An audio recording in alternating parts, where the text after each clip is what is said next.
Welcome back. Okay, a new study by the American Heart Association reveals a really startling statistic. About 61% of adults in the U.S. will have some sort of cardiovascular disease by 2050, and among those diseases, heart failure. And this morning, we're joined by Dr. Robert Riley to tell us more about the disease and what we should be looking for. Dr. Riley, thanks for stopping by. Good to have you this morning. Thanks so much for having me out this morning. All right, so when I hear heart failure, and I think maybe a lot of people too, I think, well, my heart failed, I'm dead. That's obviously not the case. Well, it's a great question. So just heart failure in its most simplistic term is just failure of the heart to do what it's supposed to do, which is pump out blood to the body. Heart's directly connected to the lungs. So one of the first symptoms is if it's not pumping out forwards, it's going backwards. Filling up the lungs, we get a little short of breath because of that water on our lungs, start swelling in other places because of that. And then the lack of that forward flow, you start getting things like chest pain, dizziness, and things like that. There's a couple ways the heart can fail. So there's the classic way where it just gets weak, like any other muscle, and it doesn't pump out. There's a second, increasingly common form where it just gets stiff, and so it can't really fill and thus push out as much as it needs to. Okay, so what are the symptoms that we should be looking out for? So that first and sort of classic symptom we talked about, getting short of breath. That's the classic one because the fluid is building up, starting to swell, gain weight because of that fluid retention.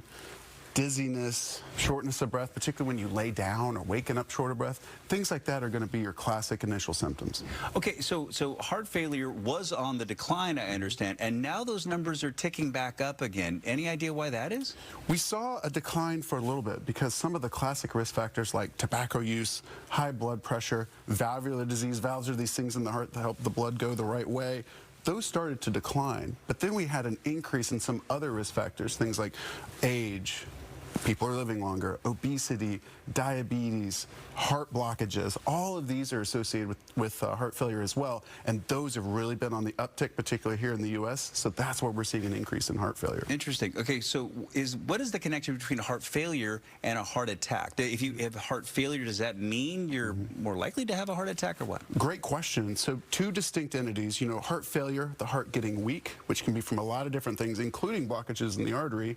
A heart attack is really where you have a blockage in the artery that ruptures, causing a blockage. That area of the muscle doesn't do well because it's not getting blood, so you get pain, that area can die, lots of different things like that. So they can be interconnected, but two separate things. A heart attack's more like an acute, like, whoa, this just happened thing, whereas heart failure is more of a longitudinally thing that kind of happens over time.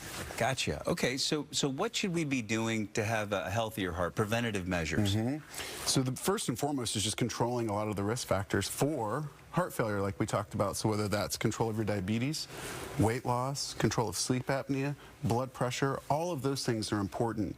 If you are diagnosed with heart failure, it's really working with your cardiologist to say, okay, let's control our risk factors. Let's find out if there's anything else causing this that we can fix.